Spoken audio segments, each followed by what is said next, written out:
Bonjour à tous et bienvenue au lancement virtuel du livre Je vibre au tempo de. Mon nom est Mélanie Poirier et je suis éditrice pour les éditions MP Trésor. Afin que cet événement soit grandiose, merci de partager à tous vos contacts. Je vous souhaite un très bon lancement.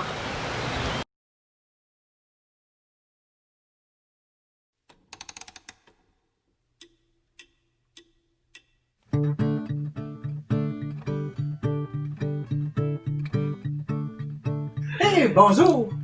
Alors, je me présente. Je suis une autrice de poésie classique et japonisante. Et je m'appelle Diane Descoteaux. J'habite à Notre-Dame-du-Bon-Conseil, dans la région du centre du Québec.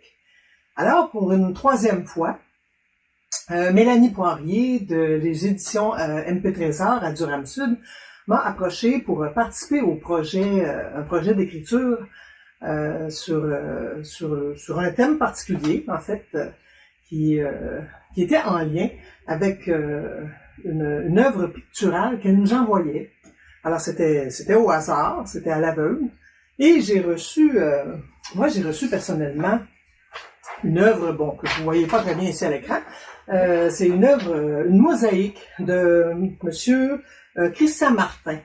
Alors, ça représente une horloge avec des personnages qui marchent à l'intérieur de l'horloge et une montre de poche, une montre gousset.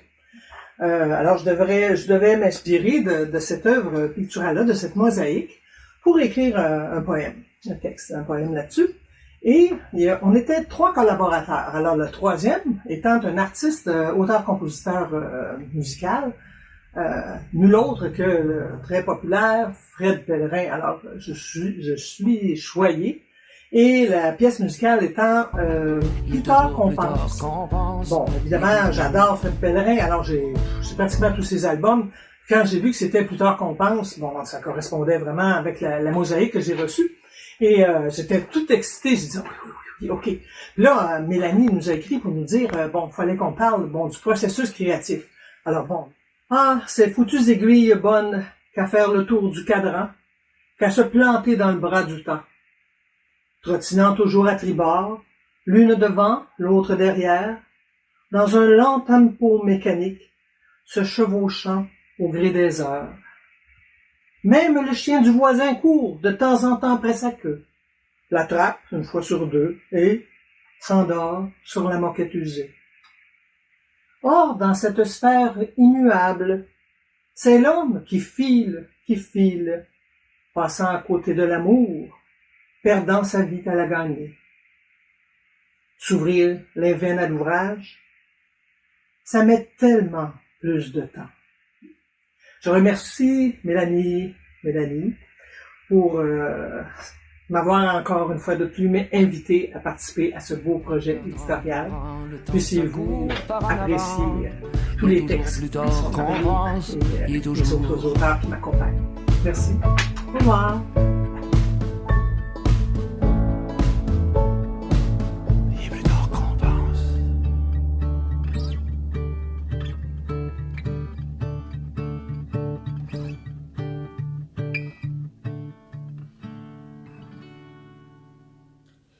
Je suis Christian Martin, j'habite à Blainville et je suis mosaïste. L'œuvre qui m'a inspiré est une œuvre de Fred Pellerin, Il est plus tard qu'on pense. C'est une œuvre fort symbolique aussi. J'ai pensé au départ faire comme une grosse horloge puisque le temps presse. Finalement, pour marquer ce temps qui passe, c'est un soleil et une lune qui sert d'écran aux 2 personnages qui n'arrivent pas à se rencontrer. Ensuite, c'est le choix des matériaux qui permettent de faire parler l'œuvre. L'ajout d'une montre de poche avec le mécanisme visible amplifie la symbolique de l'œuvre. Le marbre, la céramique, les smalties, la porcelaine sont les matériaux qui sont utilisés sur un support de fibres de pin. Les tesselles sont placées une à une et quand dans l'évolution de l'œuvre, ça ne fonctionne pas, mais il faut arracher. Alors c'est comme ça qu'est née Occasion manquée. Comment faire pour vous procurer ce magnifique bijou littéraire intitulé Je vibre au tempo de? qui contient 208 pages en couleur et de haute qualité, qui réunit le talent de 90 créateurs. Eh bien, c'est très simple. Vous n'avez qu'à vous diriger sur le site des éditions MP Trésor ou à venir faire une visite à la galerie MP Trésor située à Durham-Sud, au centre du Québec. Elle aimait, elle voulait, elle rêvait, elle priait, elle rien dit, elle s'est tue, elle l'a perdu, lui l'a jamais su. Elle a perdu son temps, le temps ça court par en avant. Il est toujours plus tard qu'on pense, il est toujours plus tard.